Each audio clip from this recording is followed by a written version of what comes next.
2, 3. It's Go Live time. What's up, everybody? Computer's saying we're live.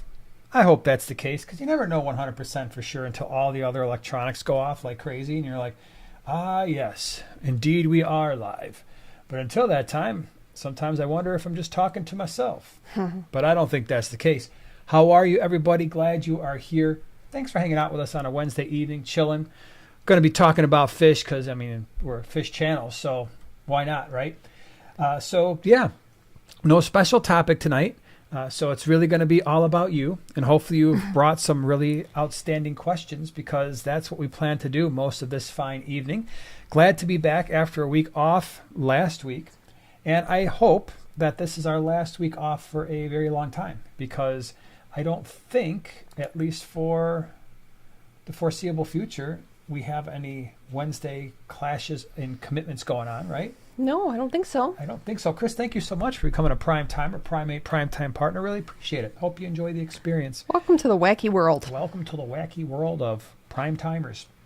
So yeah, we were gone last week, and if you follow us on, well, you follow me on Facebook, just my regular Facebook page, not the Primetime Aquatics page, we were in Sturgis last week. So we took the motorcycles out from the Chicagoland area and rode out to Sturgis, and we made that a more or less like a 3-day out trip. It was supposed to be 2 days, but we were trying to beat the rain Sunday morning. There were supposed to be thunderstorms rolling in here Sunday morning. And so we decided, okay, we'll leave Saturday and avoid that. Well, all we did was avoid the Saturday deluge, because then from Sunday all the way from Atlantic, Iowa up to Sioux Falls, South Dakota, we just got rained on constantly. And then I thought we were going to be okay last Monday, not this past Monday, but the last Monday. And we left Sioux Falls on our way to Sturgis, and we were doing fine until we hit Wall, South Dakota in the Badlands.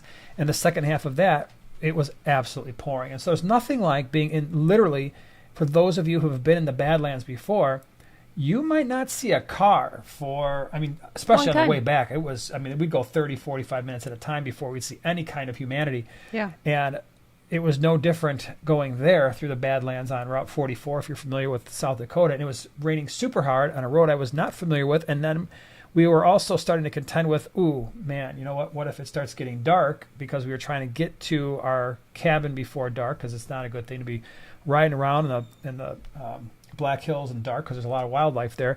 But it was pouring rain, so much so that I actually had to, we were riding with another couple, and I had to call them in front of us because I could not see at all. I'm like, I need to follow taillights, and so they went ahead of us, and that was only slightly better. So that was where we were last week. So that's why we were gone, and then we did all the Sturgis things that people do. You know, we got to see that in Deadwood and Hill City, and ride the Black Hills and Spearfish Canyon, and little shops everywhere for Joanna, because that's what she likes to do. And so that's what I do. It's what I do, bro.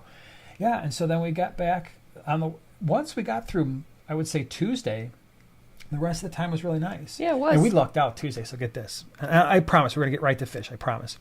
So Tuesday, we decide we're going to take Van Acker Road, which is Van Acker Canyon Road, which is a really cool ride, up to Sturgis, because we were close to Rapid City, so it was like a 45-minute hour ride. And it gets to be like 1:30-ish, 1:45. I'm like looking at the sky. I'm like, it's going to rain again, and it's going to rain bad. I'm looking at the radar, which you get very spotty reception anywhere in that area.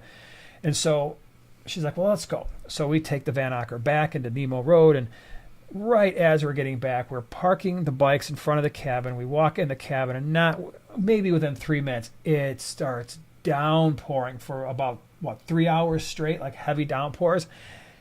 And none of the bikes were back at our camp. It's just ours. And I'm like, hey, yeah, we beat it this time, bro.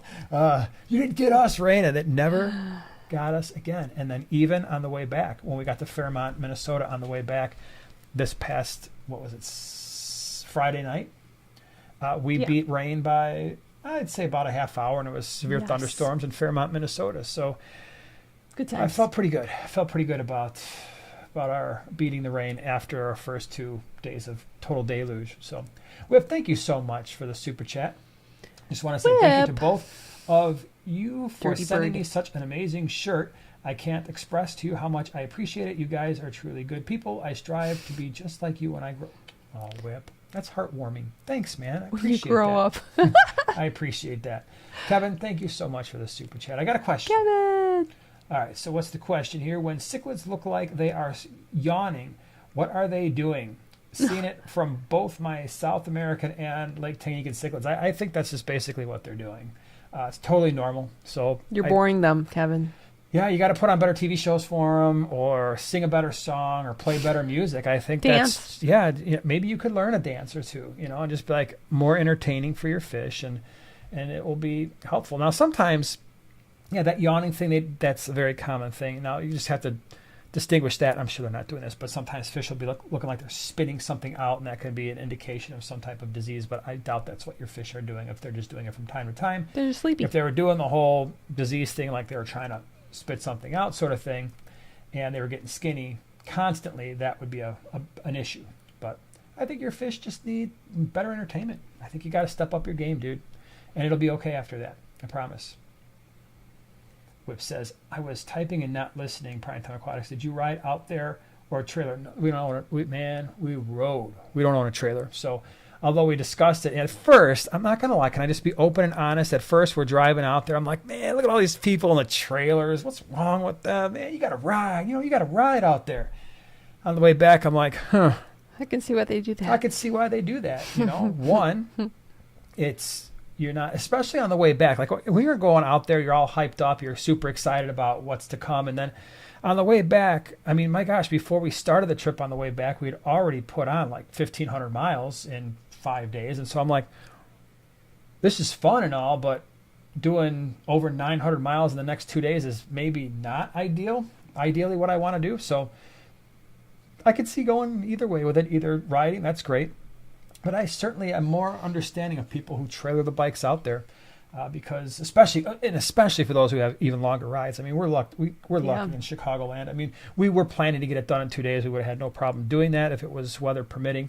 But so many people are coming from Florida and the East Coast and all that stuff. I'm like, that was a 5-day trip. That's much longer. Yeah, for sure. Yep.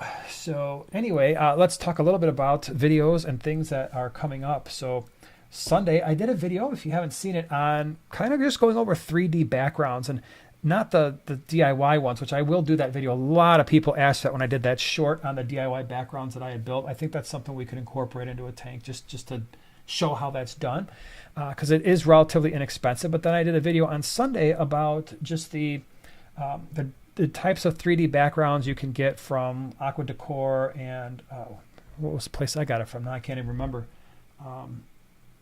What's the other one? Help me out. It's not Aqua Decor. I even say it in the video, and now I'm blanking. But anyway, so I talk about the 3-dimensional backgrounds and the pros and the cons and things you should think about if you're ever considering getting one. I really like our 3D backgrounds. I don't necessarily like the price, right? So the short version of that video is they're expensive. But I do like the way they look, and there's so many different varieties, and it really is. Universal Rocks. Universal Rocks, that's where we got ours from, and we're not sponsored by them. I paid for all my backgrounds. There was no discounts, no conversations with anybody. It was just... They don't know us. They don't know us, bro. They don't care. But it is something I really enjoy, and it's something I think I might look at for as we're building out the gallery. Not all the tanks, because Joanna has a harder time. She doesn't like the limitations when it comes to aquascaping those, right? No, I like the way they look, especially for cichlid tanks. So I'm sure we'll do more of that. But yeah, so that was the video that came out on Sunday. And then your video today on the small scape, your channel, what did you talk about? Well, with the impending, I wouldn't say destruction, but the removal of a lot of tanks and then remodeling and all that, you got to make some choices. Which tanks are staying, which tanks are going. And I've had my eye on 3 of my tanks that I just have never broken down. They just always keep going. I may rescape them, but I love them, so I figured I would share. They're 3 nano tank sizes that I just love. That you're attached to, huh? I am physically attached to them. Okay. Yeah. Well, not physically, because then they would be sticking out of your body in some way. I hold them and I love them. That would be weird. Just saying. I'm just saying it would be if weird. There's little friends in there. There's nothing wrong with giving your tank a hug if you've got little friends in there. Maybe is that why you smell? Because you're giving tanks a hug and you're getting like all like the fish juice on you and all this stuff. And I'm not sloppy when I throw fish food on my tanks. That's because you only have to feed like 3 of them. Try doing like 80 of them twice a day. And yeah, you're going to get some fish food on the rims every once in a while. So yeah, that was your video. The members video will be out tomorrow. It'll probably be out a little bit later. I've now got this thing. Maybe some of you can relate. It's called Work. And we started it today. I started doing this thing called Work again because my summer break is over. Even though I teach summer classes in the summer, it's not quite as intense as the regular semester. So I do have to go to a place called Work and sit in faculty meetings for 3 straight days. So the members video will be out probably tomorrow evening. So we got some things to talk about there. And then Sunday we'll have another video, our normal video out on Sunday. And I think that's one that you and I should do. I keep saying that, but I've got an idea I'm really stoked about, and I think you need to be part of it. Is that okay?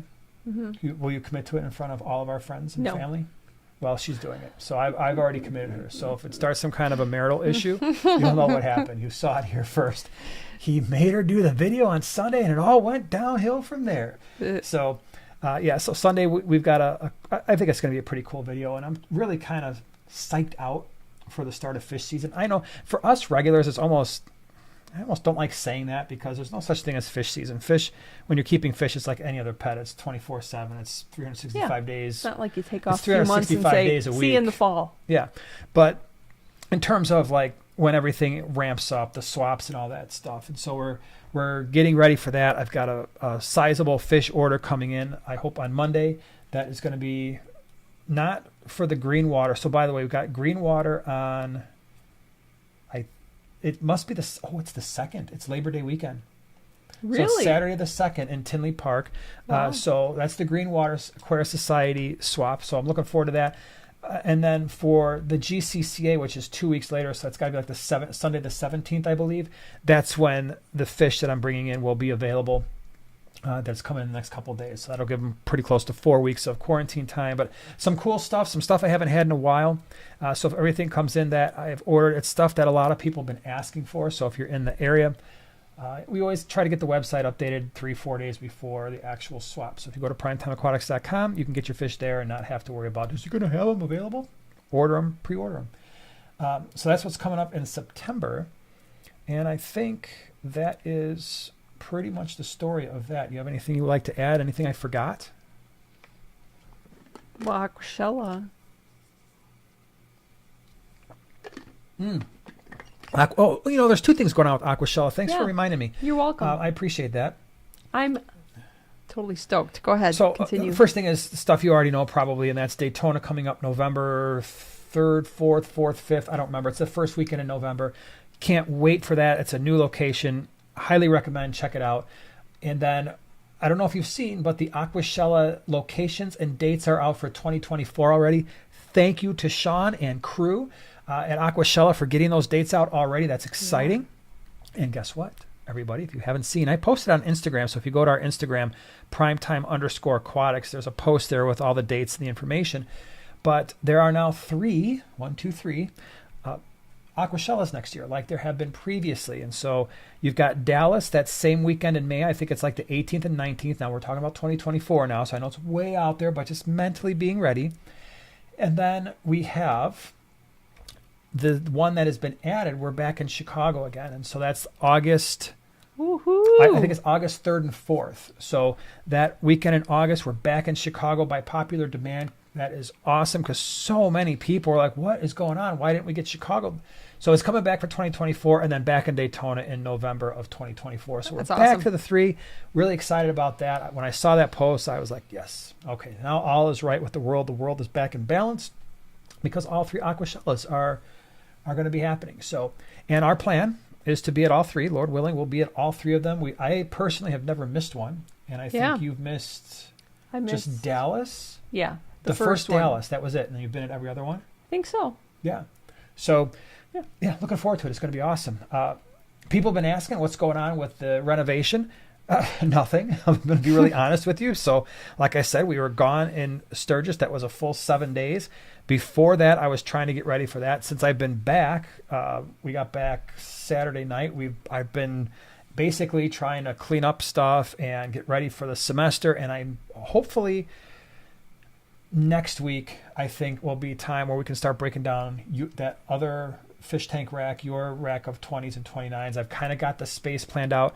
Part of that is I have to see when the shipment comes in early next week, where I put all those fish and then what tanks I have available to move the existing fish that are in that rack around. And once I do that, I think we're going to be in pretty good shape to break that rack down. And the final 4 tanks, even though they're the 4 largest, at least on that side, the 55s and the 75s, there's not that many fish in those tanks. And so it'll be a little bit easier, I think, to get those fish moved around. So once we get back on track, it's going to start happening quickly again. And so now what we're doing is in the background, we're still trying to figure out what we're doing with the walls. I know I've talked to members a lot about options and bounce some ideas off you guys. That's one of the cool things, I think, at least for me, is with the members videos, we talk about stuff like that. I mean, you guys, you members have been absolutely instrumental in helping me think through just with offering your opinions. And when I get lots and lots of opinions back, and it's not just you and I, it's like, okay, what does everybody else think?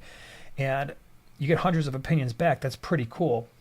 Of, oh, yeah, this sounds like a good idea with the wall, or have you thought about this with the fish, or some of the tanks? And so that's been really helpful. And trust me, I'm going to continue to lean on you on those Thursday videos to kind of help shape what this gallery is going to look like, because I've still got lots of questions. And I think at some point we're going to be bringing in wall samples here relatively soon and just trying to figure out which direction we go there.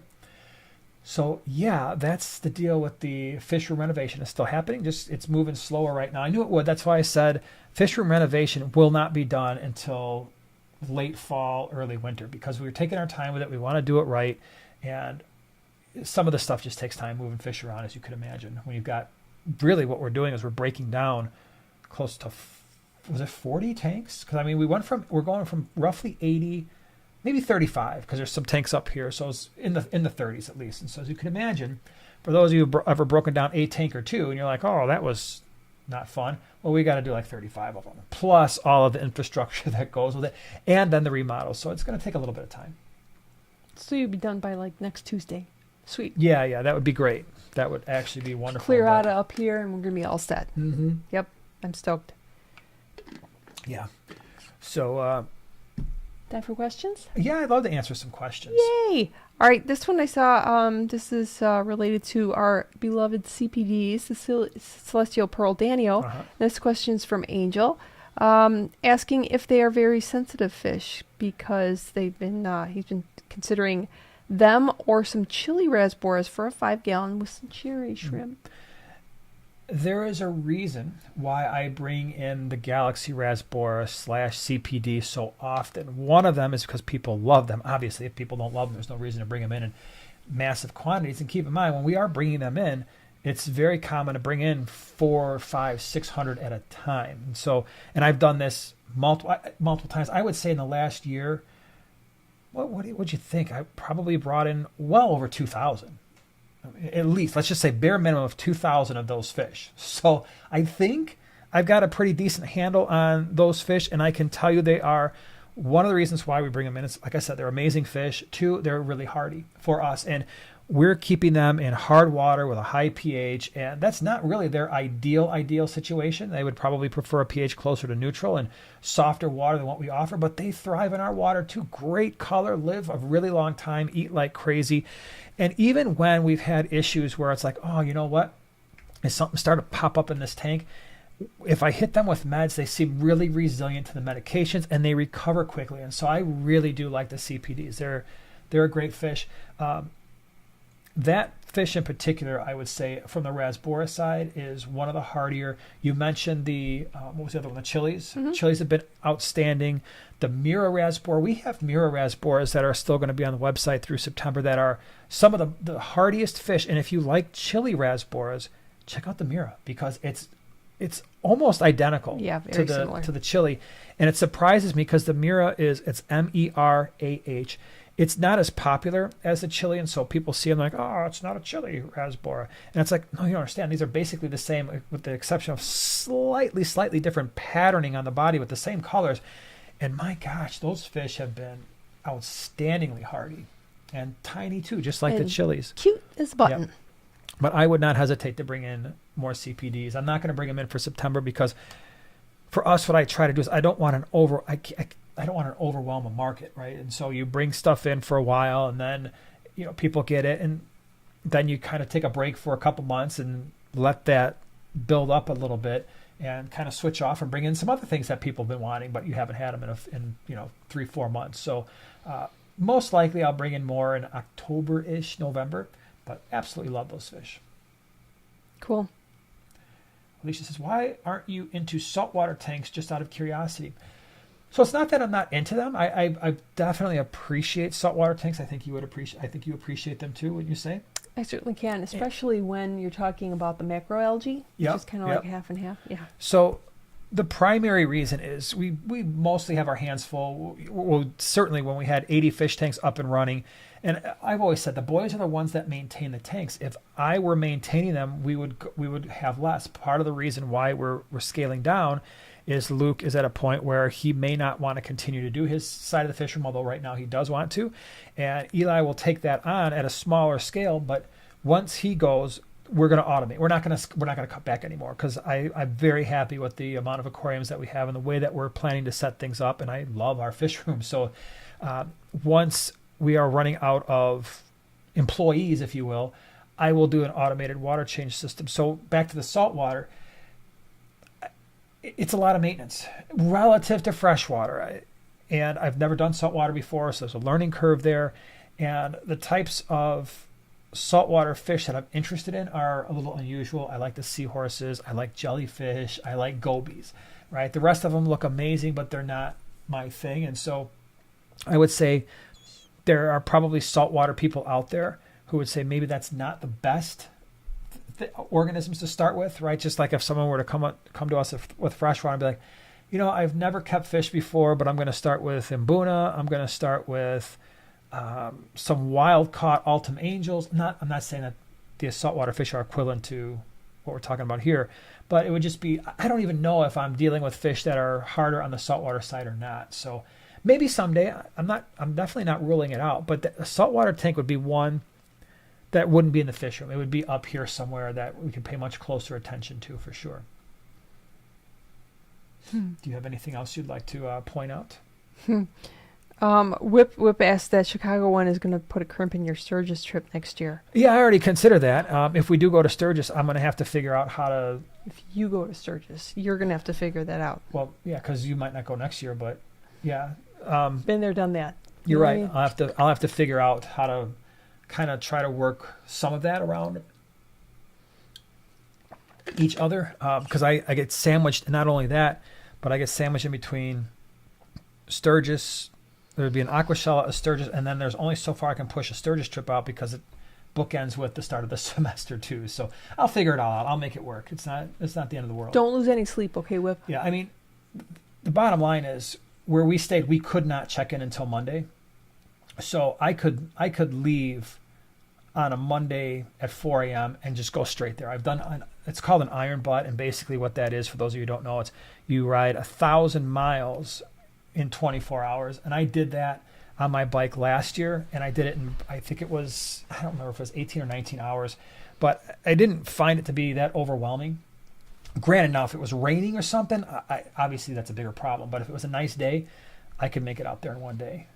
I wouldn't do that on the way home, but I'm not overly concerned about it. BC, thanks for being here. Appreciate it. It's been a little while. Thank you for the super chat. Good evening to you both. How many green Kubatai rasboras and coolie loaches in a standard 20-gallon? Great question. A very appropriate size tank for both. Yeah. So it depends. Obviously, part of it depends on the other fish that you want to keep in the tank, if there are other fish. But I would say for the green Kubatai, what would you roll in there? If those are your only ones in there, oh gosh, it's like 18. Yeah, I was going to say 15 to 20 to start with. Yeah, the green Kubatai don't school as tightly as some of the other rasboras, but they're still absolutely outstanding fish, and they're pretty. Gorgeous fish. Yeah, they're really gonna have that fluorescent green. We were just talking to somebody at the last swap. I was like, man, I got like 30 green Kubatai from you that one time, and I didn't realize how like fluorescently green they are. I'm like, yeah, they almost look like glowfish, but they're not. But they get really, really bright green. So definitely 15 to 20 to start in a 20-gallon. And then the coolie loaches, half a dozen. Shouldn't be a problem. So it'd be pretty cool. I think you missed a couple super chats. Hold on, I'm scrolling around, man. You gotta go up. I know, I was Up, blabbing. up. I was blabbing. Kevin, thank you so much once again for the super chat. If you ever at a loss for video ideas, I volunteer a tour of, as the neighbors call it, a Kev Aquarium. I might take you up on that sometime. Kev Aquarium. Yeah. Do you have shirts? Do you have a gift store? Yeah, I know. Because I like gift stores. Entryway and everything like that. Lynn, by the way, hello. Glad you're here. Community Tanks for Life. Thank you so much for the super chat. I'm moving next weekend and plan to use heavy duty totes. Cool. Do I need to do anything to make them fish and plant safe? I rinse them out. That's all I do with those totes. I don't know what you're planning to use, but I just buy the ones from Home Depot or Lowe's or whatever. And they're the hard black plastic, and they usually have the yellow hard lids. And I use those for everything. We use those for the swaps, for all the bags. I've used them to grow out fish. I've used them to temporarily hold fish like you're doing when we are moving stuff around. I just rinse them out, and I've never had an issue. The one thing you could consider is especially if you've got bigger fish that you're trying to move around, if you've got sponge filters and you've got a portable air pump, just run your sponge filters in those totes, and that'll cut down on problems. It'll oxygenate the water while you're moving stuff around. You will have to be careful. Those heavy-duty totes, the one thing I will say that I haven't done is I've never tried to move them with water in them. And so be careful there. I don't know how that's going to work. For that, if I was trying to move, first of all, they're going to be extraordinarily heavy, right? So that's something to consider is if you're putting a lot of water in those larger totes, like the 27-gallon ones or whatever, I think they're around 27, 30 gallons, you fill those things halfway and good luck getting them off the floor. And I'm pretty sure at that point the handles would crack. So if I was filling those up with water, even a third of the way, I might double tote it, because then I think you've got no problems whatsoever, right? That's true. Because those totes are pretty heavy duty, but I have not tried to pick them up with water and fish in them. I've always just put them on the ground and stored them. So that's something to consider too. But getting air in there, and that would be beneficial, especially if you run sponge filters. If not, no big deal. Just throw air stones in there and just give them the oxygen they need. Most likely, if you're moving, it's the last thing. What I would recommend if you're moving, it's the last thing you break down in the old place, and it's the first thing you set up in the new place. So unfortunately, you've got so much going on with the move, right? But the fish are probably going to have to take priority in terms of breakdown and setup, and then the couch and the bed and all that stuff come in later. So that's how I would roll with it. Melanie had asked, hey Melanie, So, had mentioned, that you were wondering too how you would scape a tank with those 3D backgrounds. It's tough. Yeah. I consider it very limiting and but stressful. It depends on the type of background too, because keep in mind, there are lots of different types of those 3D backgrounds. So if you go to, as an example, again, we're not sponsored by them, but they've got a nice website that I've looked at quite a bit. If you go to the Universal Rocks website, they've got a million different choices, right? So some of the ones you've seen in our fish room are the gray ones. They've got more of the big, bulky 3D rocks coming out. We've got a brown one with a little bit less of that. But you can also get the flat backgrounds that offer some texture and offer some nice, realistic-looking color. And those ones are, because they're flatter, they're a lot easier to deal with, and they might be better for smaller tanks. Like, we put the flat ones in the 20 long and the standard 20, because it's only 12.5 inches, right, wide. So if you put a bulkier background in there, you're going to lose even more. Where I thought the 3D backgrounds were really great for the 40 breeders, and that's why we have I think we've got three. Yeah, we have three backgrounds of the 40 breeders, because they're 18 inches wide, or 18 and a half. I don't remember. I think it's 18 and a half. But that, when you have those 3D backgrounds and some parts might stick out 4, 5, 6 inches, it doesn't make it look so narrow. The tanks that I'm considering in the future would be some 75s, especially cichlid tanks, because keep in mind with the cichlid tanks, especially the African cichlid tanks, you can go like a rock-only sort of scape, and so it fits right in at that point. As long as your rocks are sort of matching your background, you're good. That's the thing. However, some of the other backgrounds have more of a riverbank feel to them and more of like a South American driftwood. They even sell, both places, Universal Rocks and Aqua Decor, they sell like fake driftwood, fake rocks. You're like, well, why would you put fake driftwood and rocks in? Because if you want a lot of rocks in an aquarium, that can really be heavy for the bottom of your tank. And sometimes that might be a better option. So they've got all kinds of different options that might make it easier to scape, and certainly options to fit your style and what you want to do. But if you ever want to change it up, yeah, it's limiting. And then, like I said before, setting it up means if you've got an existing tank, you're going to have to break everything down to really set up that background properly, make sure it's siliconed in and it's in there. Because if that sucker pops out and the tank is set up, you're in trouble at that point. Because if you have a 3D background, and so what I do is I drain the tank, dry it out, clean it as clean as it can possibly be. I silicone it, and then I turn basically so that the back is against the ground, and so I can put rocks on it to weigh it all down. I usually wait like 24 hours, and then once the silicone is dry and everything, I'll put the substrate in and put the stuff in there. And between the substrate and the silicone, it should be in there for pretty much ever. But if that thing ever does release from the back of the tank, if you start thinking about the problems that happen, well, one, if you've got space back there and the fish get back there, good luck getting them out, and they might die back there, and it can cause water quality issues. So, and if it does come out, you're left with, okay, I got to take this out anyway and break the whole tank down and set it up again. So it's best just to do it right the first time. Yeah. What you got? There's a Fish Fan 20 gallon long. It's got a movie quote. Are you ready? Oh, I'm ready. I never get it. One of these days, you're going to have to get it. I know. I never get your quotes. I feel horrible. I feel like a loser, man.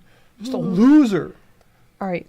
The poor dope, he always wanted a pool. Well, in the end, he got himself a pool. That sounds very familiar. But I don't know. Is it like a mafia, where you're swimming with the fishes sort of thing? No? No, I feel 80s. I don't know. I could be wrong. I don't know. You got me again. I just got to do a better job. Anyone? Yeah, somebody chime in. I don't know. Oh, and there was another one here that I wanted to grab. And if you can just... hold on. Chris says, does bailing water quickly add oxygen in emergencies? People often say, my parameters are perfect, but my fish are gasping. I thought I saw a whip somewhere in here say, yeah, that's probably not the case with my parameters are perfect and my fish are gasping. Fish are only going to gasp because there's a lack of oxygen going into their system. Now, that lack of oxygen can be for a number of reasons. One, it could be ammonia spike. It could be a nitrite spike. It could be gill damage. It could be some type of parasite, and the water really is fine. It could be lack of oxygen, just flow, like you kind of implied, where it's not so much about water flow as it is about surface agitation, because as you get the surface agitation, you're getting oxygen diffusion into the water and CO2 release from the tank and into the atmosphere. And that's why, you think about things like sponge filters, and everybody thinks, oh, the bubbles are providing oxygen. Not directly, they're not, because when that bubble leaves the air stone, right, blah, blah, blah, blah, blah, you got that bubble, and you see the bubble, and the bubble, you see it all the way into the surface of the aquarium. What just happened? The bubble popped at the surface, released its oxygen into the atmosphere. It didn't release it into the tank water. But what is happening is those bubbles are creating surface tension, and that's allowing for gas exchange at the top. And therefore, yes, the air stones and the sponge filters do provide oxygen, but for the exact same, mostly for the same reason that a hang-on-back filter would. It's also the reason why you have to be a little bit careful with canister filters, right? Because your canister filter has got an intake that's sometimes significantly below the water line. It's sucking water into a canister that is oxygen deprived, and then other than the oxygen it's getting from the water because of the surface agitation, then the return is also well under the surface. And so as long as you're getting a decent amount of water flow, then that surface agitation is happening, but it's happening more horizontally. So you just have to be a little bit careful there, because sometimes the absolute best aeration you can have in a tank, and this is something that we talked about when I did my Master Cert in Aquaculture and Fish Health, the best oxygen into a tank is when you see like the giant fish ponds and like the fish farms, and they've got a system where the water is like trickling down almost like a waterfall, right? Or you've got the big windmill looking things, right? That are windmill, what do you call those things? old Gras watermill thing, that A watermill? watermill, yeah, those things. And that's one of the reasons why that marine land probably still puts those bio wheels on. I wish they would take them off, because the benefit there is so minimal, and the aggravation that people face, oh, this thing's a piece of junk, it just breaks. I'm like, those things really don't matter. But anyway, that's the best oxygen you can get into a tank, is when the water is very, very thin and it's flowing along a surface exposed to the atmosphere, and then it's hitting the water. So that's a long-winded answer for your question. But my first inclination is my water is perfect. I questioned that at first, and then if that really is the case, then there's something wrong with the fish, or no water flow. All right, this is an intriguing question. This is from Dante. If size and price wasn't an issue, what Lego set would each of you put in a tank, such as Hogwarts or a pirate ship? Now, I know my answers. I've got several, but this is a fun fact because my dad, who's currently 88, loves Legos. Oh my gosh. And he loves He's addicted. the large Legos. He used to be an engineer, so he has to keep his mind. So there are large Legos everywhere. So you don't even know half of the Legos, so you wouldn't even know. But the Sea Cow would be first, foremost. That's from the Lego movie, I believe. That's a really cool ship. And then also Pirates of the Caribbean would be really kind of cool to sink down under there. What was the third one that I was thinking would be really awesome? Any thoughts? Yeah, Millennium Falcon. He's It's my working on that favorite one Lego. too, and he's so angry at it. He's so angry. He's so mad because he took it apart just to put it back together again. That would be cool if he had a scape that looked like that, that monster. Tatooine? Oh. No, Oh. remember where they come out of that? They're looking In through. Return of the Jedi? Yeah, but remember they The think Rancor? no, not the Rancor. They think they're on another planet, but they actually are inside of a big giant worm thing. Oh, yeah. When That they're would be kinda escaping cool. the Empire. Yeah, Han Solo. But it would and- have to be with I got plants you. too. Yeah. But yeah, another fun fact is I was going to do an aquascape with Legos.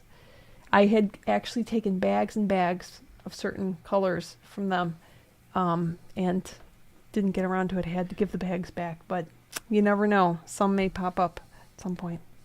Someday, maybe. Someday.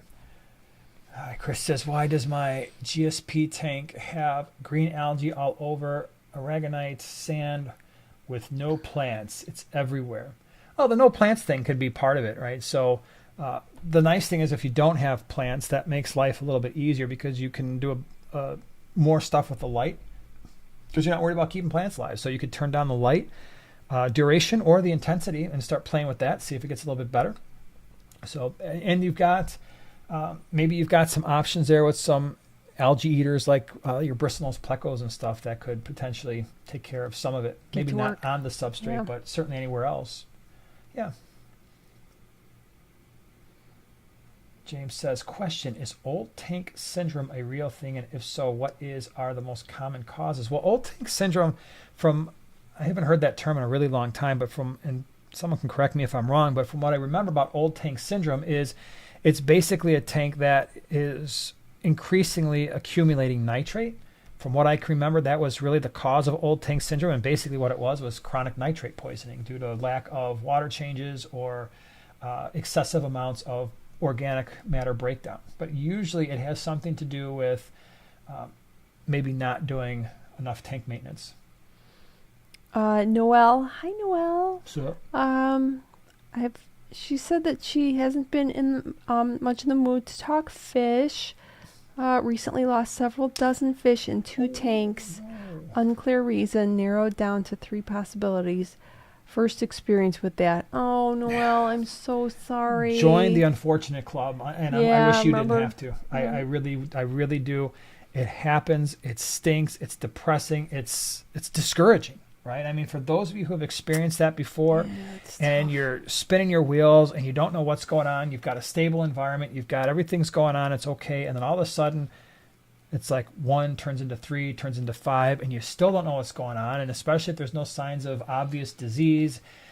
We've had the worst ones that we've had are not the ones where it's obviously ick and we lost a bunch of fish.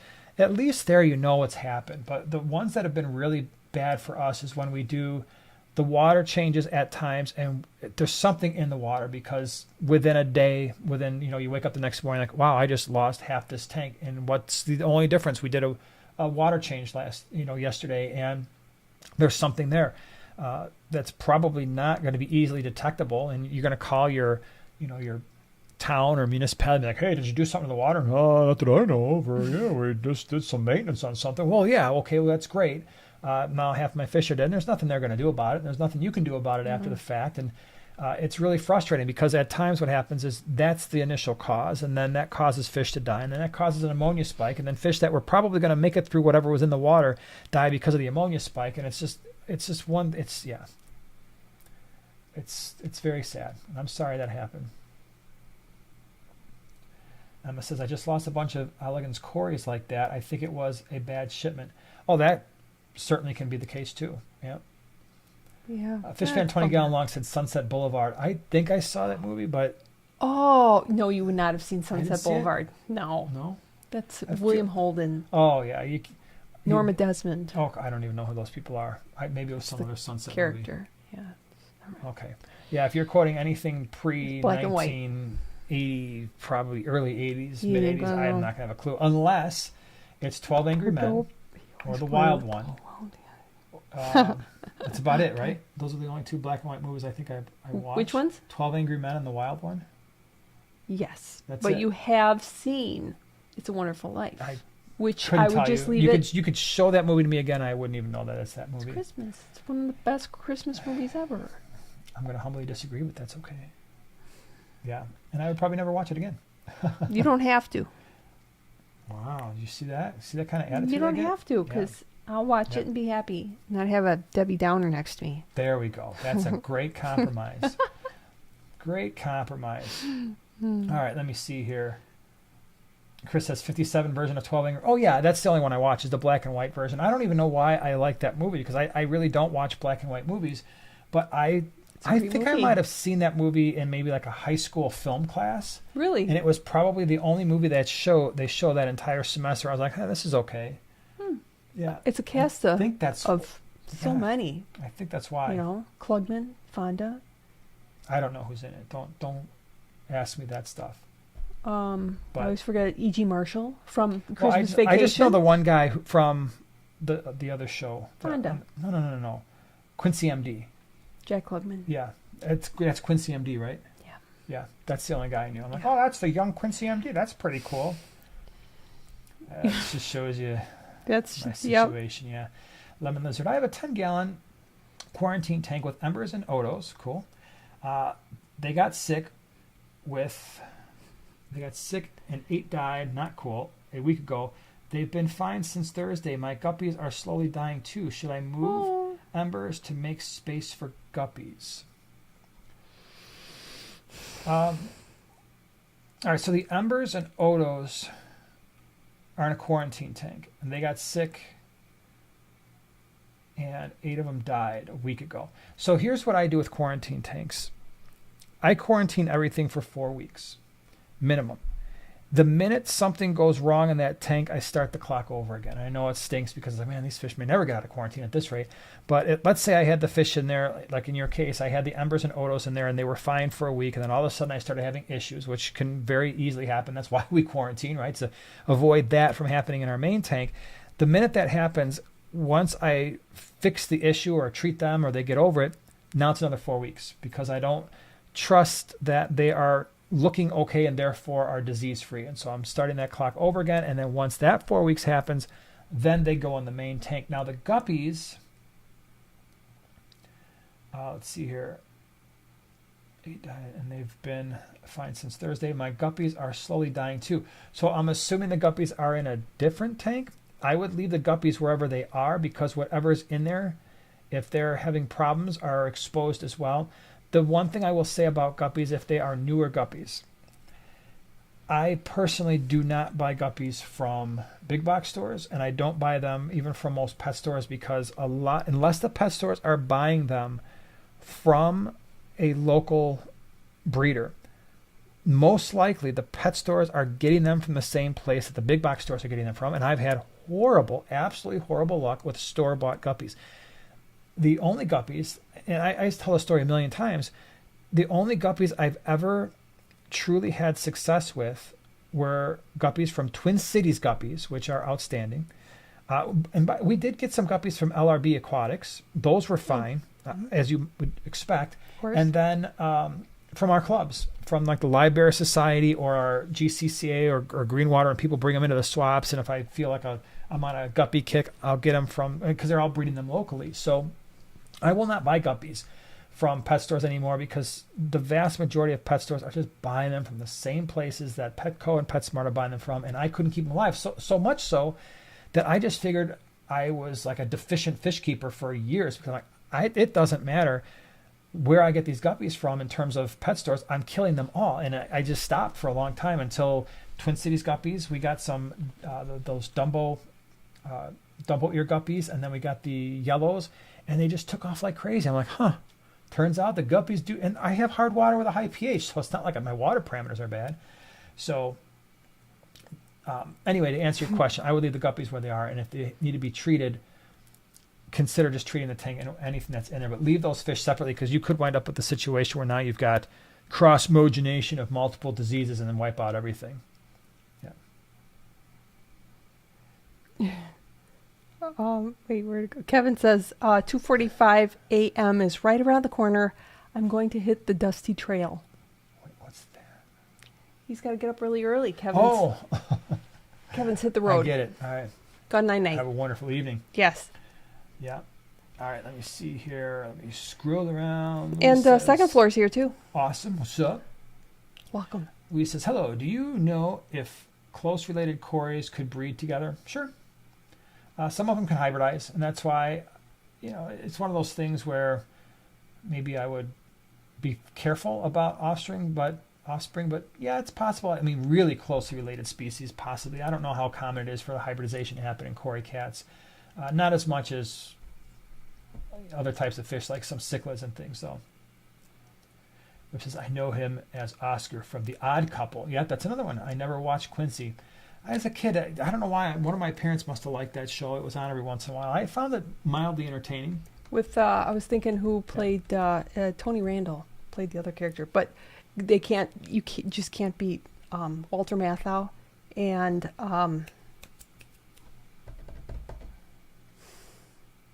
the original Odd Couple. Oh my gosh, I'm blanking his name. I don't know. Some Like It Hot, Don't ask me. They're old movies. Anyway, you can think of that I'm not later. I'm not gonna look. Somebody's gonna leave his name because he's.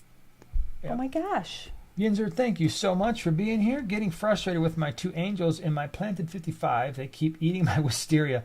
I'm setting up a tank to move them. Any ideas on a centerpiece, same size or larger, plant safe too? In your 55. Yeah, there's lots of options. I mean, you could do a pistogramma. You could do, depending on your water parameters, some type of ram, Bolivian rams, electric blues, the electric yellows, the standard German blues are all really cool. So those would be fish I would certainly consider. You've also got the those fish that we put, Nanochromis. They're smaller, but they're definitely very colorful. Checkerboard cichlids might be another option for you. That would be pretty awesome as well. So there you have it. Jack Lemon, thank you. Okay. I had to look. It was not coming to my mind. It's funny guy. Andy's here. What's up, dude? Andy. He said 204 watching. Smash the like button. Smash. All right. Do it because Andy says, and Andy's a good guy. That's what we say. Asphalt, thank you so much for the super chat. Really appreciate it. Are cherry barbs good tank mates with keyhole cichlids? Yeah, that would be a really good mix, I think. Cherry barbs are relatively small. Keyhole cichlids do not get big enough really to eat them, especially a full-size cherry barb. Cherry barbs are amazing. Even the females have a really nice, pretty red color to them, but the males, when they're all fired up and they get that deep red, very cool. The other thing that they have are long fin cherry barbs as well, which can be pretty awesome, but that would be a pretty striking tank. I like keyhole cichlids. I haven't had them in a long time, but we had them in, they were in a 29 gallon for a while, and then we had them in a 75 gallon. Really peaceful type of cichlid, very, very personable too.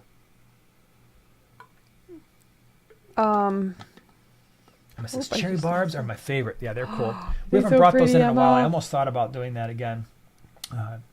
I think it'd be cool to have a cherry barb tank. It would be. You know? Oh my 'Cause gosh. remember we Yeah, had them in stunner. we still probably have a few of them in that 55 gallon with the pearl gouramis. Do we? Yeah. But we had a bunch at one point. And then over the last couple of years, they've just kind of petered out on us. Of course, we had some geophagus in there that might have been like, hey, you know what? Let me go ahead and see if I can fit one of these in my mouth. Melanie says she's got a pair of Tinapoma acute, I don't know how to So pronounce like a leaf tenopoma? I don't know, maybe. In QT right now, I had them for a week and came up with ick today. Glad they're in QT and not in my Congo Yes. tank. Oh my gosh, could you even imagine? Rock on, Melanie. Yeah. Those if that's what you got, like the leaf tenopoma, those things will probably be fine with some temperature. And the ichmeds, they're pretty hardy fish. We've got one in our 150 that's been there now for a very, love very him. long time. He's just a I cool love him. fish. They're He's just so chilled cool. out. Yeah, so Yeah. cute. Yep. I really like them. So if you've never had one, like the leaf tenopoma gets, I don't know, about 5-6 inches, kind of plumper. You know, I almost consider it like, it's almost got the, imagine like a severum, only more elongated. And then if you keep them on a lighter substrate, although they do a really good job of changing color, they are almost like a brown or a tan, and they get like these black blotches on them. And their eyes are the eyes that kind of move separately, and they move pretty slowly. The only downside with the leaf tenopoma is they are predatory, but they're not aggressive at all, like not at all. But their mouth can open a little bit bigger than most people appreciate. So most of your neon-sized tetras would be fish food. Congos are going to be fine. The Congos are way too big for the tenopoma to eat, but you just have to be careful with them. I would say you could put a leaf tenopoma 40 breeder or greater, and you should have no problems. But really cool fish. I like that fish a lot. That is definitely one that is going to be staying around the fish room because it's in the 150 right now, and that fish is going to be finding a home in our fish room somewhere. All right. Alex says, would my fish fins grow back if they were fin nipped? It depends on either how far the fin nip was or how close to the actual body they are. Sometimes if they're really, really, like the fins are just really chewed up, that you just get these stubby little fins that kind of sort of grow back but never fully grow back. If you get a really, really, really deep rip, sometimes that may not completely heal, but hopefully it does. The big thing when you have fin nipping that was extreme, if it was extreme, is just watch out for anything that looks fuzzy, like a fungal infection or bacterial infection, just because that can happen if the fins are really damaged. So just keep an eye on that. AK Homegrown Roots. New to the hobby, I ordered sand from Petco, but I received some kind of fake sand. It says it's Aquatics safe. What is this stuff? That's a good question. I'm curious now. Yeah, I don't know, They've been branching out now. You know, I used to get my favorite sand, top fin black sand, from that's PetSmart. PetSmart, Yeah. right. But now they're branching out. They have all different kinds.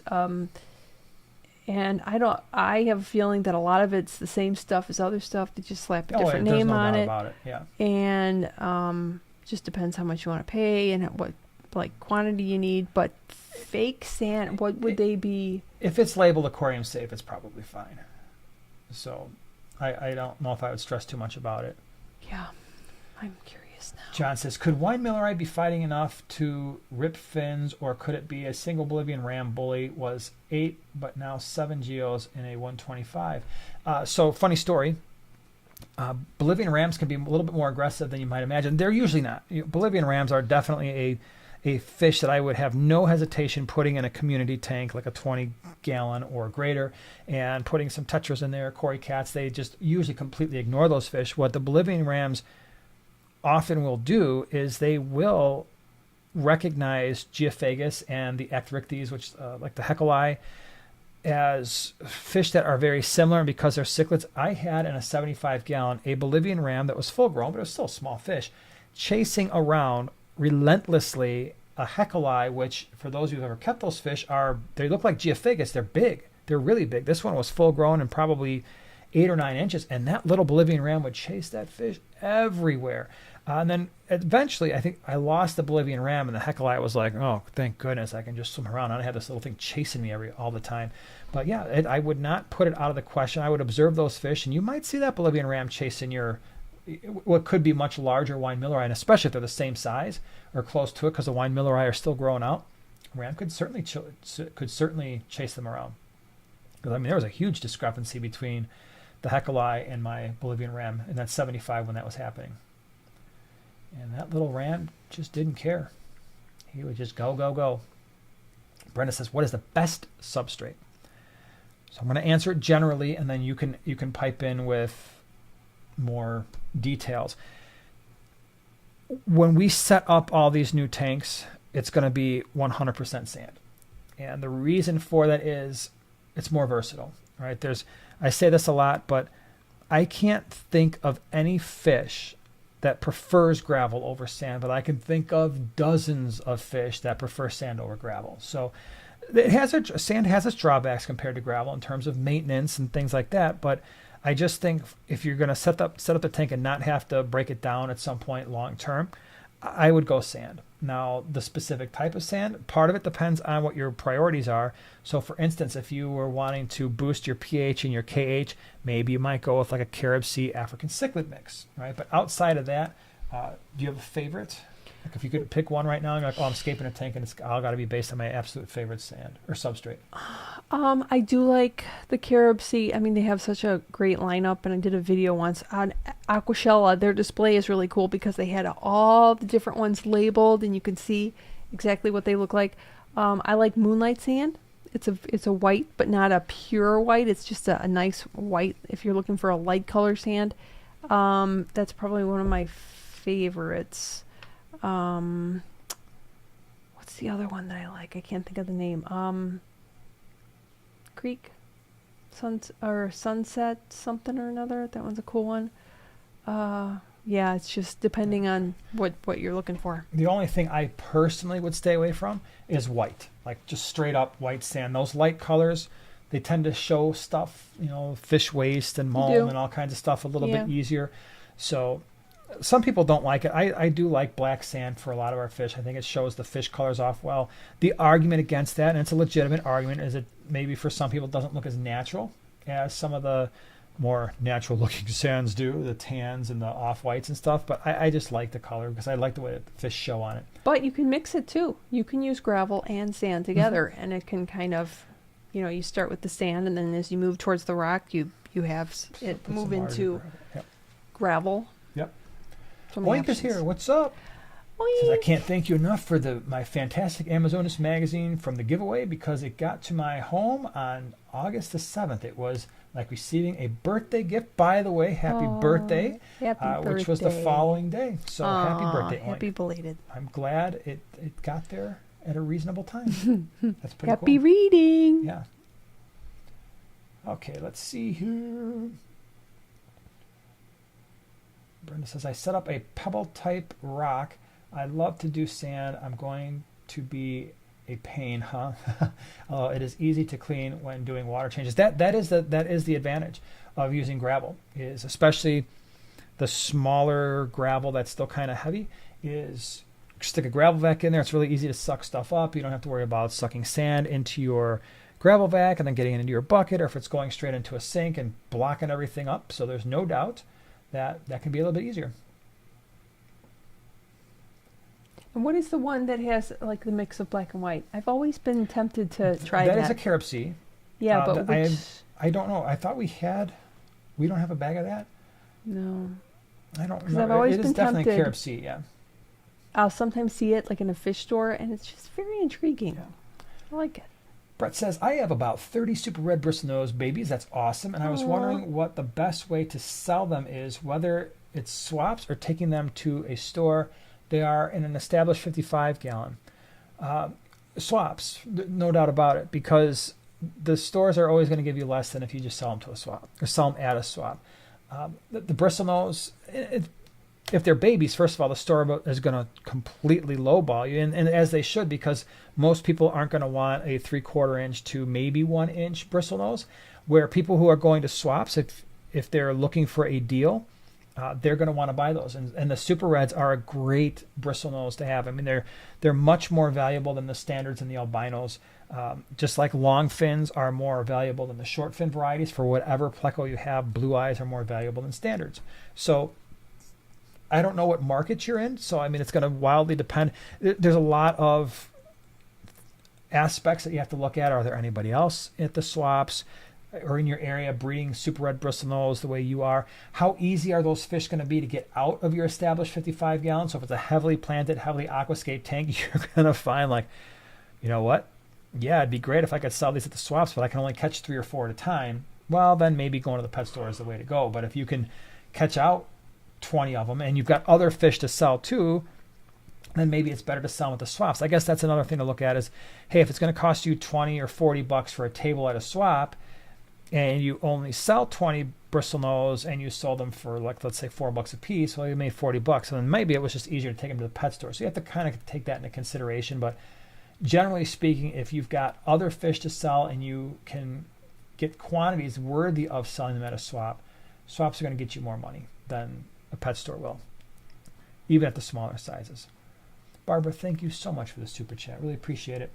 I would just like to say thank you for your live streams and videos. When I have a problem or need suggestions, you are the channel I go to because of your knowledge and experience. Thanks. Well, thank you. I really appreciate you being here. Thanks, Barbara. That means the world to us. So I take that very seriously, you know, and we both do. Is I recognize what we've tried to build on this channel is a source of reliable information, and with every video, I go over the things I say multiple times to make sure I'm trying to say them as well as I can. Sometimes that works out better than others, but I think for the most part, that's what we try to value is knowing that people can come to Primetime Aquatics and find information that is going to be relatable and reliable, because it's information that we've gained through experience, not just through textbooks, but through experience as well. So we try to combine all of that stuff together. But thank you. It is from Tony. It's a good question. Can't get the nitrates to go down in a 10-gallon quarantine tank. It's been over a week. There's 3 guppies, 2 cories, and 1 odo. Daily 40% water changes. Do I need to stop the changes and just let it sit? No. So you said nitrate, right? Nitrate, not nitrite? It says, I'm sorry. Nitrates. Well, I look like nitrates, but that's little, I think that's a little I. Okay. So if it's nitrite, then keep doing the water changes. Keep doing the water changes. If you have some either Fritzzyme 7 or Fritz Turbo Start, that will add live nitrifying bacteria. That will definitely lower the duration of that nitrite spike. It happens, right? It's a quarantine tank. You're going from possibly, hey, I had nothing in this aquarium to now I've got, and it's not I mean, you're doing a good job with the quarantine quantities. That's not unreasonable amount of quarantine fish to have in a tank. So there's nothing wrong there. So big time water changes and keep with it. I know it's frustrating. It doesn't seem like the 40% do anything up into 75%, right? I mean, theoretically, you do 100%, you're not going to have any nitrite. But that can also be a little bit stressful on the fish. So up it to 75% per day. It's a 10-gallon tank, so it's not hopefully a huge burden to do that. And even if you don't do it now and you just deal with it through your water changes, I would try to have a bottle of Fritzzyme 7 or Fritz Turbo Start. Just put it in the fridge. It lasts a little bit longer. It's live nitrifying bacteria. The other thing, too, is you're talking about a quarantine tank. So that means that you've got some established tanks already. If you haven't already done so, pull some of the used filter media out of your established tank and put it in that 10-gallon tank. So if it is a hang-on back filter, take some of the filter floss or the sponge from one of your other tanks, stick it in there. That can solve things within a day. If it's a sponge filter, do you have another mechanism is there another sponge filter in one of your other tanks you can just throw in a new one in the quarantine tank? So, but you're doing the right stuff. You said odos, cories, guppies. You could do 1 tablespoon of salt in that tank, so it's 1 tablespoon per 10 gallons. I wouldn't go over that because odos don't necessarily like salt. The cories are not a big fan of salt. The guppies wouldn't care at all. I mean, you could, if it was just the guppies, I'd say you could go heavier. What the salt does is it kind of reduces the damage that the nitrite does to the gill tissue. But I wouldn't go crazy with the salt because those odos and the cory cats are not a big fan. But that's how I would deal with it. Couple stocking questions. Ooh, Are you ready? I'm ready. This is fun. I think. It's from J4 Lit. I have a 20 long looking for one bigger fish. bigger for a 20 Sure. gallon. What what's a bigger option that can go in a 20? 20-gallon long? Mm-hmm. Okay, so I'm a big fan of proportions, right? So with your 20-gallon long, you want your fish and your aquascape to hopefully have a proportion that is acceptable for a tank that is 30 inches by 12 and a half by 12, right? So that being said, I depending on the other fish you have in the tank, you could do something like a dwarf gourami. Really, there's different types of dwarf gouramis. They are absolutely stunning fish. I wouldn't do more than one, and you have to be careful that the other fish in your tank are not susceptible to bullying, because every once in a while you'll get a dwarf gourami that's got some screws loose, but you've got the flames, you've got the blues, the powders. There's a bunch of different types, right? So that would be one that would absolutely come to mind. We just mentioned them before, but like the checkerboard cichlids they don't get very large, and they're really, really stunning fish and pretty peaceful, as are the nanochromis. Mm-hmm. If you don't like your scape, yeah, they dig a little bit. That's true. a little bit of a diggers. Nanochromis are really cool. And cribs. They also Crebensis, very good. They also yeah. dig, but Not they're that much, really though, pretty. but yeah, crebensis that's a really pretty option. It's a pretty common option too. Mm-hmm. So those would be some that I would look at, but I wouldn't go much bigger than that. Mm. Not in a 20. All right, from Mike Crowley. Do you see any potential problems with this setup? Are you ready? I'm ready. 75-gallon, Okay. giant betta, cool, 30 green neons, 6 cories, 5 rainbows, 2 bristlenose plecos, and a couple male endlers. And it's heavily planted. And it's a 75? Mm-hmm. The only issue is not so much stocking. There's a chance that some of those green neons might want to nibble on your giant bettas fins, but giant bettas typically don't have really long fins. The other side to that is if green neons, Mm-hmm. if they're really small when you get them and your giant betta is in fact a giant, it's a 75-gallon. There's a lot of space there, and the green neons would most likely see that betta coming from a mile away because they're not all that fast. But there's still a chance that the giant betta might pick off some of those green neons. The other potential issue is the rainbow fish. They eat very, very, very quickly. So True. there is a chance that the rainbow fish might outcompete the betta for food. And so you just have to keep an eye on that. It's not a combination where it's like, oh, it's definitely not going to work. It's not a crazy combination. It's just those are just the things that I would be looking for. Like, is my betta getting enough food? Are the green neons getting enough food so that they're not nipping at the betta? Although I think it's unlikely. Or do I still have all my green neons? Cory cats are completely fine. So that's just kind of what I'd be looking for. But endlers might also go missing with the giant betta, and they're not. Although they're pretty hyper, they're not quite as fast as the neons. But it's a 75-gallon tank. Yeah. I might try it, but then just know that you run the risk again with your endlers, something happening to them. But it's not crazy. It's not a crazy combo, especially not in a 75-gallon. Mac, thank you so much for gifting the 5 Primetime Aquatics memberships.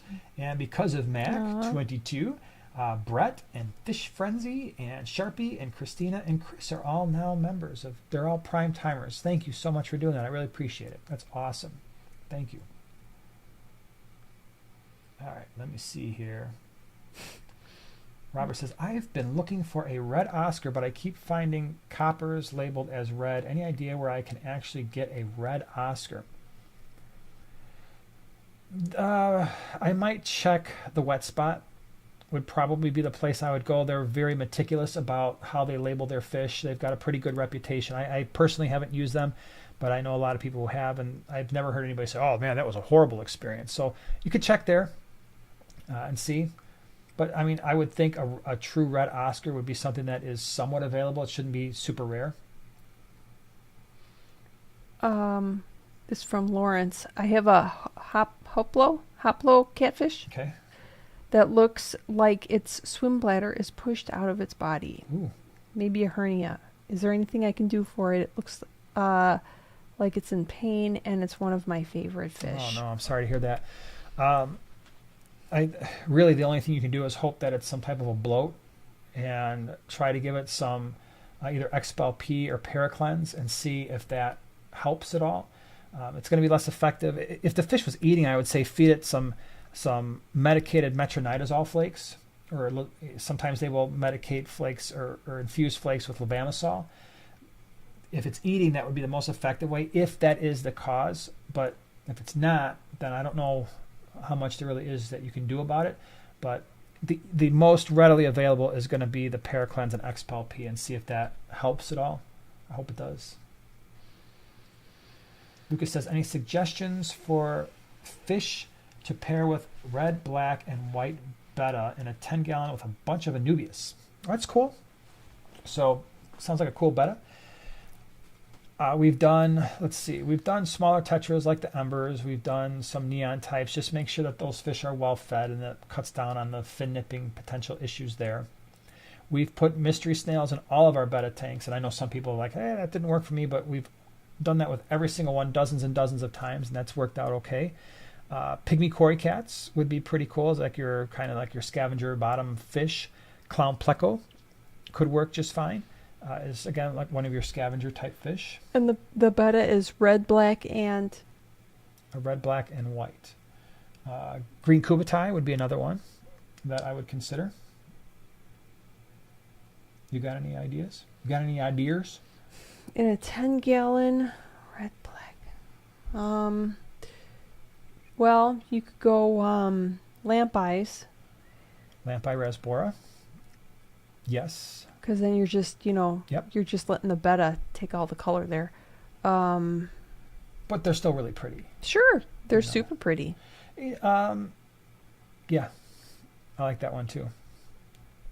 That could work. What about CPDs? If they're full grown. Mm-hmm. Yeah, if you go to the store and get small CPDs, there could be a couple of them go missing. But if they're full grown, probably be okay. Yeah. Yeah. Kelly says, I see community aquariums with lots of fish in them on YouTube. Do we really have to stick with the 1-inch rule? I have a 30-gallon tank. No, and that's going to be a video that comes out soon. One of the videos I did on fish myths is fish only grow to the size of their tank. I did that a couple weeks ago. That's another one I'm going to be doing very soon.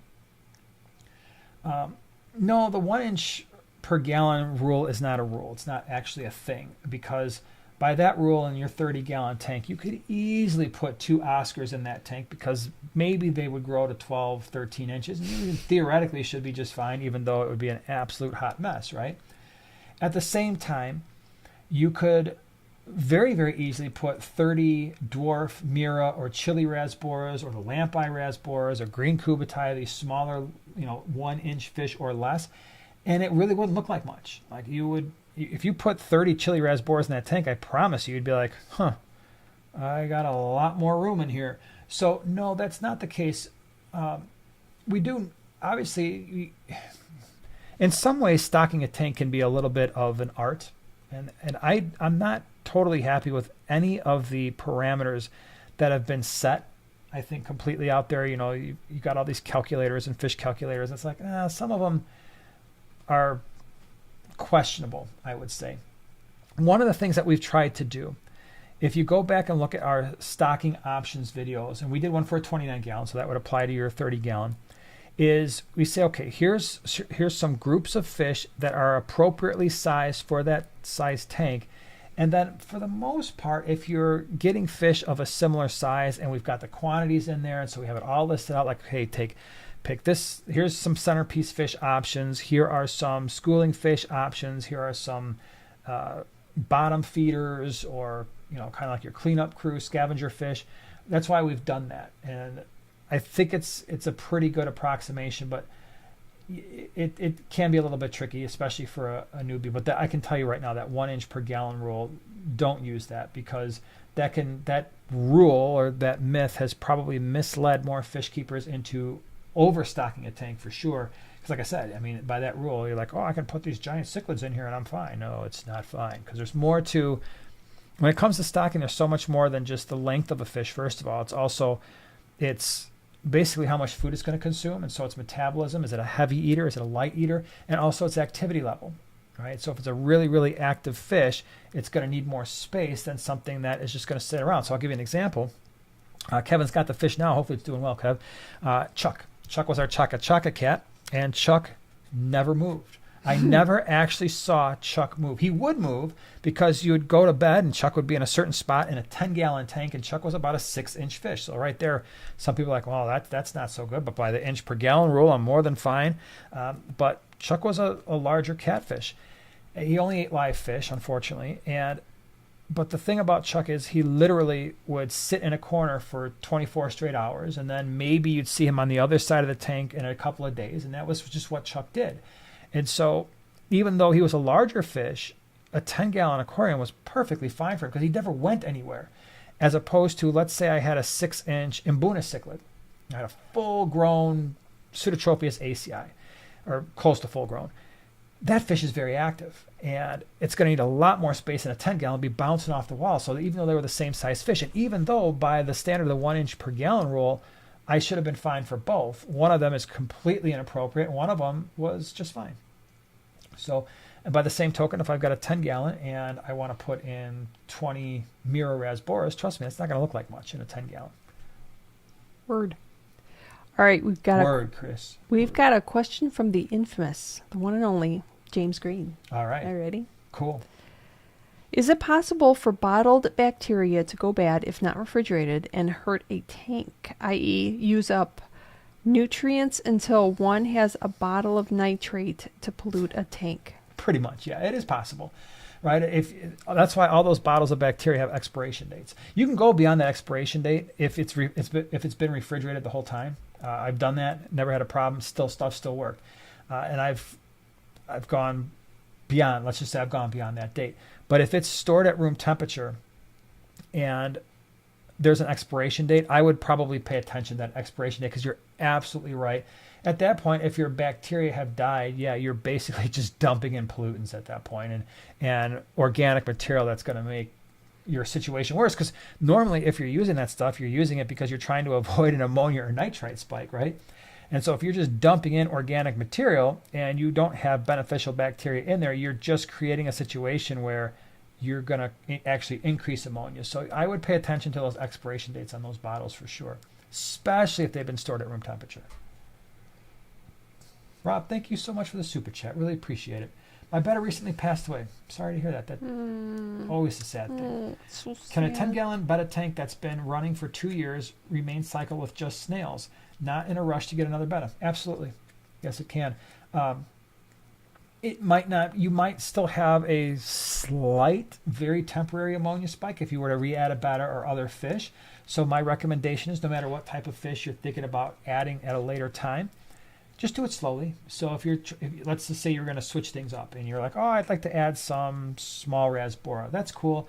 If your end goal is to put 20 in that tank, maybe you start with just 5, right? You most likely will be okay. But yeah, if you've got snails and they're eating and maybe you're feeding them a little fish food, I don't know what the snails are, if they're just pest snails, ram's horn, trumpet snails, or if they're like mystery snails, yeah, you're still going to have some beneficial bacteria in there.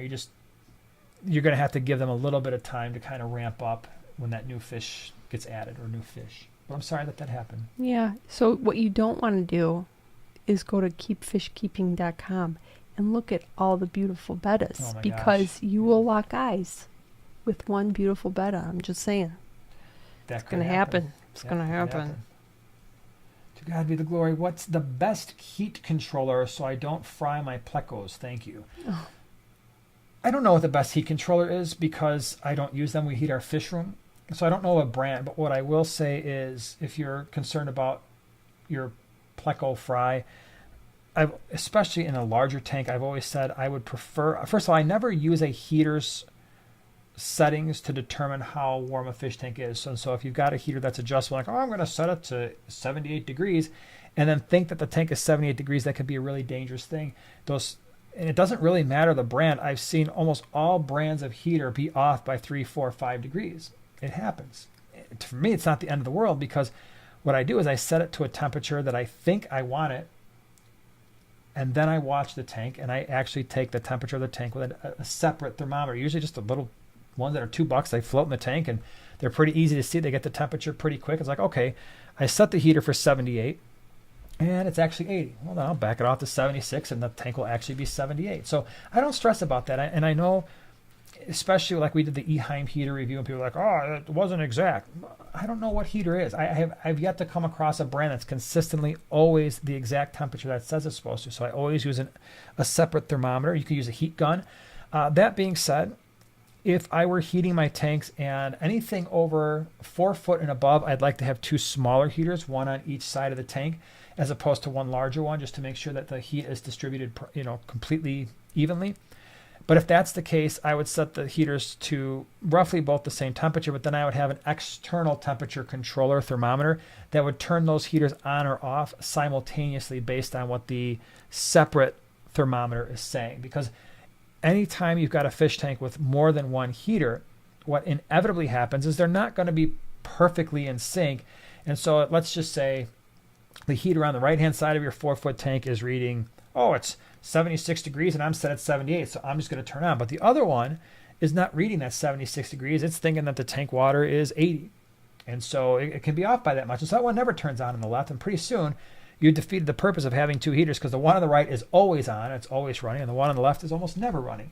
So I would definitely roll with an external thermometer, and I don't know the best. I don't know the best brand to use, the most reliable. Chris, thank you so much for the super chat. Hey guys, I had this bristlenose pleco for a week now, and when I try to feed him algae wafers, my mollies steal his food. Do you guys know of a way I can fix this without taking the mollies out? Yeah, so here's the easy way. What I would do with any time I've got a pleco in the tank that I'm worried, oh man, is it getting enough food? Wait till the tank lights go off, because actually the bristlenose plecos are going to be more active at night than they are during the day. Most bristlenose plecos, if you've got the lights on, a lot of them, they just hide. You're like, where are they? They never come out. Are they getting food? So all of ours, for the most part, have gotten really used to just lights on and being around, and they know what time, because I feed those fish the same time every day. They're just out, and they're like, yeah, man, you get an aggressive bristlenose pleco. He's like, no, trust me, that thing gets large enough, and the mollies try eating those wafers, he will chase them away. Even if it's a female, they will chase those fish away. But until that point, feed them at night. So let the tank lights go off, let the room lights go off as well, and then throw your wafer in there. And the thing is you're looking for in the morning, is the wafer gone? The wafer is gone, and maybe it's not a full wafer, because if it's a smaller bristlenose pleco, maybe you're only feeding it a half a wafer. So tank lights go off, room lights are off, chuck that half a wafer in there, wake up in the morning, make sure you know where it landed, and just make sure that the wafer's been completely consumed and it's not rotting in the gravel or forming a little fungus pile in your sand somewhere. That's how I would do it. And then you won't have to worry about it, because the mollies are going to bed. When the lights go off, they're not searching for food. They can't see the food, so they're out. Noah, I'm not sure if it's a question or not, with Norman, the Norman lampi. So that's the Norman lampi killifish, which is really cool. Yeah, that's a cool fish. I don't know if there was a question on it, but it's a sweet fish. Like the fish, eyes are very beautiful. Very beautiful. Matthew says, any ideas for a high school biology classroom tank setup? I'd really like to add that to the classroom and maybe even use the tank to teach. Yeah, that's a great idea. Probably. So here's the things to consider, because at one point we had a few aquariums up at one of the schools I was teaching at before the one I was at now. Something to consider is when you go away for Thanksgiving, when you go away for Christmas break for a couple weeks, summertime, what are you going to do with that? So you're most likely, especially in the summertime, have to break it down. Even for Christmas break, you're probably going to have to go back in there. So just keep that in mind. I know it's not the exact question you asked, but that was something that I had to consider. And at the time, that school that I was working at was like 40 minutes away. So I was like, oh man, I can't leave those fish just go. And for me, I was gone for like a month at a time. So ideas would be, keep it manageable, keep it a tank size that you're talking about a lab, so those lab tables can hold a lot of weight, the lab counters can hold a lot of weight, but I'd probably go like a 20 long, right? Something, and keep it close to one of your lab sinks. That's what I would do too. So you can just take your gravel vac with a hose and it just goes right in the sink. Yeah. And even if you got to fill it by hand, it's like, I just took the container and it's like a 3-second thing, right? That's going to help it stay cleaner, maintain it a little bit easier. So 20 gallon long is a really easy tank to do. Keep it as close to the sink as you possibly can, but in a place where hopefully your students can still see it. But I'm assuming if it's a lab, that's going to be pretty visible. So what other ideas would you have? I would do something that students are really going to resonate with. I know for us as seasoned fish keepers, sometimes we're into like little tiny fish and like, oh, look at these new rasboras or something. But I think students will probably get more enjoyment out of something that is really active. And so I might put guppies in a tank like that, or endlers, or something that's just got a ton of color, something that's going to breed, right? I mean, that's going to be really cool. I don't care who you are, man. Human beings, I think generally speaking, if they're watching fish, love to see fish babies. That is super exciting. And so if you do something like guppies or platies or endlers where they're having little fry and the students can see that, I think it's going to add a lot of interest to the tank. I would do a paludarium, especially if it's biology. Yeah, but that's not giving you the visual appeal, because in a paludarium like it's got plants. but it's got, students don't care about plants. Some do. Some cool Not ones do. enough. Don't do a paludarium. Not in a fish tank. I'm going to disagree with you. I'm going to agree to disagree. Go ahead. That paludarium would be a bad idea in a classroom tank. 20-gallon long guppies or endlers or platies. Speaking of that, Michelle said, are endlers easier to have than guppies? No matter how I try a guppy's diet, that goes for my $3 ones to my $20 ones. Oh. Yes, like I was saying before with the guppies, if you're buying them from a pet store and they're not getting them from a local breeder, they're probably all getting from the same place that Petco and PetSmart gets them from, which generally speaking means that your guppies are going to be in bad shape. Especially for you, Michelle, what I would do is, if you haven't, and maybe you already have done this, but when you go to the green water swaps, there are some vendors there, and I'm going to call out one in particular. John Hornig sells some really good guppies that he's bred. Even at the swaps, you have to be careful, because not everybody at those swaps are breeding the guppies that they're selling. Because if they're bringing them in, I can guarantee you they're most likely bringing them in from the same places that the big box stores are bringing them in from, and you're going to have the same issues. So John Hornig is a good one, and again, Michelle's a local person. Who else has got really good guppies? Possibly Steve List would have some guppies, and if you see either one of them with guppies, those are probably the people I would hit up. I think you're going to have better luck. And there's two. Oh, and then they have great Steve plants. Steve Hopman is at the GCCA. He's got really good fish as well. Oh, so, yeah, and the Florida Lease Killy, too. Yeah. So if you get them from them, I think you're going to have better luck. But some of the other people who are selling fish, live bears at the swaps, if they're importing them, you can potentially, not always, but you could potentially have the same issues. Now, if they're quarantining them for 4 weeks, then that's a question I would ask too. Hey, how long have you had these guppies? Now, if they've had them for 4 or 6 weeks, then imported or not, they might be okay. All right, stocking question from Quinn. Just added 6 Ember Tetras to my well-planted 10-gallon with 1 neon blue dwarf gourami, Okay. 3 African dwarf frogs, and 4 coolie loaches. Offer me your honest tips and comments. All right, so we've got a dwarf gourami, Yep. 6 embers, 3 dwarf frogs, and coolies. 4. 4 coolies. Okay. All right, so things I would watch for: make sure your dwarf gourami is not picking on your frogs. Make sure your frogs are getting well fed, because I've done something. I don't think I had the dwarf gourami in there. Maybe I did. I mean, that sounds very familiar with something we did in a 29-gallon at one point. And the one thing that we did have to watch for is that the dwarf frogs were getting enough food. And so what I would do is I would I would spot feed those fish bloodworms or sinking pellets, because the fish are just way too fast, right? The dwarf frogs almost never have a competitive advantage. They don't ever have a competitive advantage in terms of eating over fish, especially things like, I think we had them with guppies at one point. Yeah. And there was some type of gourami in there. Maybe it was a sunset or something like that, but I had to feed them bloodworms almost with a forceps and put it right in front of their face so they could eat. So be careful there. They're slow pokes. Yeah. That's the only thing I would really watch for. I don't think I would add anything more to that particular tank either, but that's the main thing. Okay, let me see here. You guys are asking some great questions. Adam says, I have to buy myself another Primetime Aquatics shirt. Someone stole mine. I'm assuming it's a significant other that just was like, yeah, this is mine now. I know how that feels, by the way, because every once in a while I have a shirt that I'm like, that looks familiar. And someone over to my right is actually the one I don't know what wearing you're talking about. Yeah, it happens. Nope. It happens. I feel for you. I understand the pain that you're going through right now. She says, how about 2 tanks? A 20-gallon long and a pallet. All right, so you want to be the peacekeeper here for the classroom thing, a 20-gallon long and a paludarium. I think both would be cool. Yep. Introduce MTS to your class. Yeah, multiple tank syndrome. All right, I feel what you're saying there. It's a real thing. Yep. You know, this is science. Anna Blow says, any tips for keeping rams in hard water? Have you had success in your hard water and high pH? No. The only rams that we've kept with any success were the Bolivian rams, and those were perfectly fine. Hard water, they were breeding, they were happy, they were healthy, they lived forever.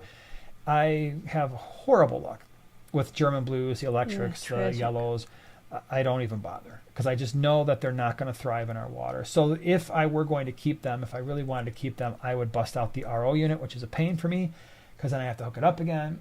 And I would probably cut my tap water with 50-50 RO tap water. And then I would probably have better luck at that point, but I don't want to do it. Too lazy. So that's why I don't. Oink says, I'm going to be gifting my nephew Jameson one of his Primetime Aquatics t-shirts that she got him tomorrow when I take him to his first fish keeping meeting. Super excited That's to so take cool. him. That's so exciting. When my kids were young, we would do the fish club meetings, and especially Luke. I mean, that is some of my fondest memories of me and Luke when we would go to the GCCA. He was at the time when we first started going 6, maybe 7 years old. Yeah. I don't even know if he was that old. What I loved about it, at least with our club, the GCCA, is when he would get excited about fish and he wanted to bid on the fish, like the BAPs and that stuff, it didn't matter how bad any of the grown-ups there wanted the fish. And I didn't use him as like a pawn to be like, hey, get those fish because I want them. If he legitimately had interest, they would all back off. And there would be fish that would go for $1 a bag because it was his money that he brought. And they knew that. I didn't take advantage of that. And these bags would probably go for $30, $40 a piece. And you knew that there were people in the club who would have really liked those fish. And they just let them go. Hey, he wants them. We didn't abuse that. I mean, he would maybe once every 3 meetings get really, really excited about something. And they all treated him with, especially guys like Mario and, and Rick, the guys who've had kids and stuff. And it was just so fun to watch that. And now what's cool is now I'm on the other side of that. And my kids are, just graduated high school. Another one's a sophomore. And I see dads and moms and stuff and grandparents bringing in little kids. And I watch them get excited. And it's just so fun to see. It is. It's so because it can be such a wholesome hobby, right? And you learn stuff about living things, how to care for them, responsibility, and to watch kids get excited about that. And now I'm the one, there's great fish up there, but there's a kid, and I know again, the parents are not just using their kid as a pawn, like, hey, I'm gonna get that fish and let my little kid bid on it.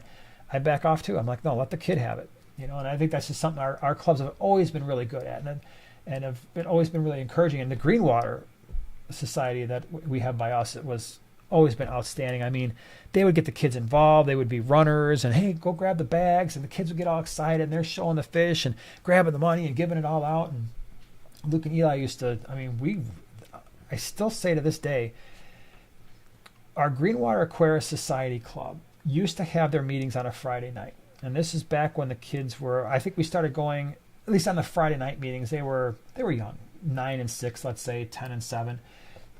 It was the number one thing I think I look forward to, like ever. I know. Related to fish. Yeah. And it was fun. It was one of those things where I would get home. No, I would be home. I would get everything in the car. So I'd get all the fish bagged up that we were going to bring to the meeting for like resale or auction or donation or whatever. You would get home, change as fast as you could. Now, this was on a Friday night. All right, they would hold their meetings on a Friday night. For those of you who are familiar with the Chicagoland area, they were in Palos Hills, and we're in the western suburbs, like by the Wheaton area. And we would have to get in the car around 4:30. The meeting started at 6, and believe me, it took every bit the hour and a half in heavy traffic to get to those meetings. And I would do it every single month, and I would pay $100 to do that, be able to do that again, $100 a meeting, just because when we got there was food, there was a bunch of people, really friendly, and the kids just, it was their night for pop, and so like they would just, and they knew we weren't paying attention, so right. Especially Luke has always been this way. He would drink like 4 or 5 cans of Coke, and he'd be like, ah. So by the time it was time for the BAP auctions, he'd like, all right, let him run the Oh my gosh. to be a runner. And then after, they start breaking stuff down. It was at a church gym, and so then there was a basketball hoop there, and sure enough, there'd be Luke and Eli shooting hoops while we were breaking all the stuff down. But greatest memory, some of the greatest family memories we've ever had. So enjoy it, enjoy every moment of that. Enjoy for us. And hopefully, he'll enjoy it as much as you do, and it'll just be a thing that he looks forward to, and hopefully he remembers it the rest of his life. Mm-hmm. Yeah. So sorry I had to go off on that tangent, but it was really good. Yeah, I'm back. MTS is for real. From 3 tanks to 20 tanks, it happens. It happens before you know it. You're just, you got a bunch of them. Holy cow. Well, that story took a little bit longer than I thought it was going to. You always do. Chris says you made a short of your friend's fish room. Awesome plumbing. Yeah, Mike Helford, he's one of the GCCA members, and he's been instrumental. A guy, I can't tell you how much knowledge he has, and that's one of the things I'm hoping to do at some point is really lean on some of those guys who have been in the hobby for longer than I've been alive and have bred. To get master breeder, a lot of people think that's just some kind of a term that you just throw around as just because, I'm a master breeder.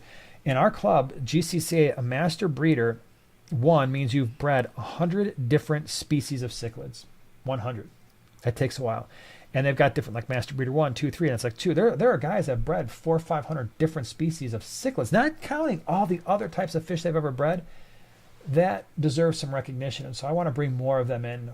Once we get everything settled with the gallery, I'd love to bring them in for some of the live streams and stuff, or just go to their house and have a subject that let them talk, because there's so much you can learn from some of these guys.